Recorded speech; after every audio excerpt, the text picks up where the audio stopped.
It's Criterion time. Now then, it's Nick from Indie MDB. Today we're talking about Man Push Cart, the debut feature from Ramin Bahrani, who back in 2000s was dubbed the new director of the decade by none other than Roger Ebert. Now that is a heavy endorsement, especially for those who attach an importance to the man who wrote Up. Like me, I do. Up's great. Man Push Cart tells, or shows, the story of a Pakistani immigrant in New York who drags a heavy food cart across Manhattan so he can sell coffee and bagels every day. So in my mind, there's two different kinds of actors. There's the kind that was sort of the lead in the school play. They're always the centre of attention. They're the loudest in the room. They're the most confident in the room. And then there's the kind who just want to be other people. And that can be, sometimes it can be in a depressing way, like they need a break from themselves. Sometimes it's just in a very childish way. That, you know, like when you're a kid, you're like, I want to be a cat today. Except that when you're an adult, you're like, I really want to be a striking miner in Barnsley in the 80s today. Now, obviously, there's room in cinema for both kinds, and there's many different kinds of films on it. But the first kind I'm describing, I feel, are more presenters than actors. They're people who they could be actors, or they could be like VJs on MTV, and sometimes they are actually both at the same time. You know, they're people who they're very good at presenting a text, or they've done a lot of training in how to present a text, and if they turn up to audition for you, they'll give you a really good audition from a cold read because they just know how to present that text quickly without putting much work in, and you think, wow, that was really good because they had no preparation, and then you cast them and they'll ask for like a novel's worth of backstory for this character, and you think, oh, this is really going to be great, and then they turn up on the first day and they give exactly the same performance as they did then. Like, there's no embellishment on it. They're just like, there's nothing beyond that ability to present text there to tell you something. But then there's the second kind of actors they'll turn up to the audition and they might not be that good, but they'll bring something to the character that you didn't know was there. They've brought some sort of life to the character, and if you spot that and you cast them, they might not talk to you in between at all, but when they turn up on the first day of the shoot, they'll be completely that character. It's about inhabiting that character. Because they're not presenting something to you, you kind of have to look for it, because they're living that character right there and then, they're inhabiting it. And that's what we get in this film. It's subtle, internal, human performance. And it's a film about repetition. It's about a man who pushes a cart out, does his day's work, he pushes it back out, he pushes it back. He's like the modern day Sisyphus, like why do you keep doing this if it's just back and forth the whole time?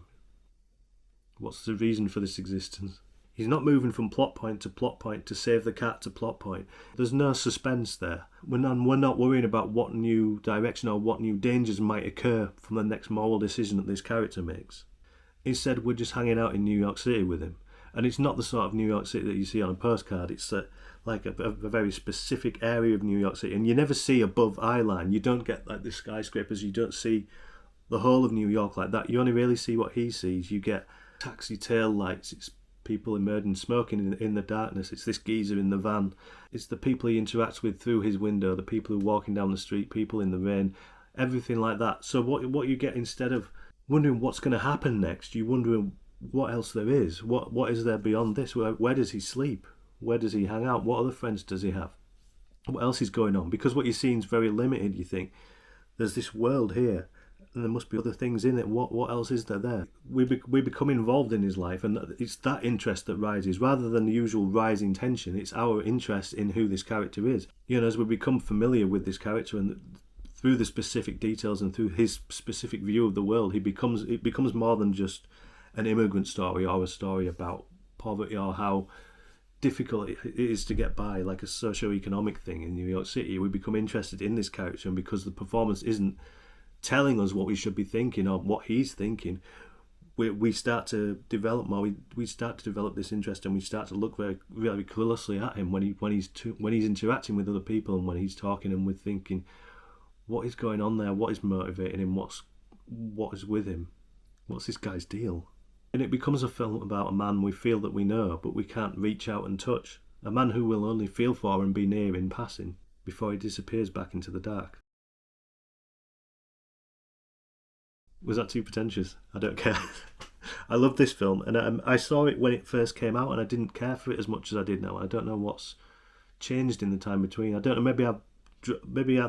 I think sort of the rise in big Hollywood escapism has driven me more to smaller films that feel more personal, and trying to get that, and I think I've grown somewhat. Or maybe I've just got more patience now. I don't know, but I feel more like the world needs things like this now, and this is what helps us get through. Is what helps me get through is trying to understand other people instead of just trying to escape all the time. So yeah, the film it meant a lot more to me this time watching it. I look forward to watching Chop Shop and Goodbye Solo as well, the films that Barani made after these, because I enjoyed those a lot more at the time, so I think... Yeah. Anyway, it's available on Criterion here. It's a gorgeous transfer. It was shot on a 16mm, so you get all that grain on there, and it makes it... I don't know what it is about film that specifically 16mm, because it has that grain, it gives it like a life to it, but it's also... like if someone shot this now, everything would be really clear. There wouldn't be a darkness, and it wouldn't capture the world the way that this does. It would be all very clear and stuff. And there's bits where he's walking along, and it looks like he's disappearing into the background, and you get that sort of. There's bits where he's walking along, and it's not quite in focus, and it's like he's sort of just melding into the background of this like small part of New York that we're seeing, and he could just. You get the feeling that he could just disappear and no one would notice. You know, it's that sort of world, and I don't think you get that with digital. There's something about film that just does that. But anyway, yeah, I love this film. I've also become obsessed with New York recently, so that might be another aspect of it. I don't know what that's about. I've never been there. I've just suddenly taken a real interest in it. So yeah, what are your favourite films set in New York? Comment in the comments below and I'll give them a watch as well. We are Indie MDB for everything indie.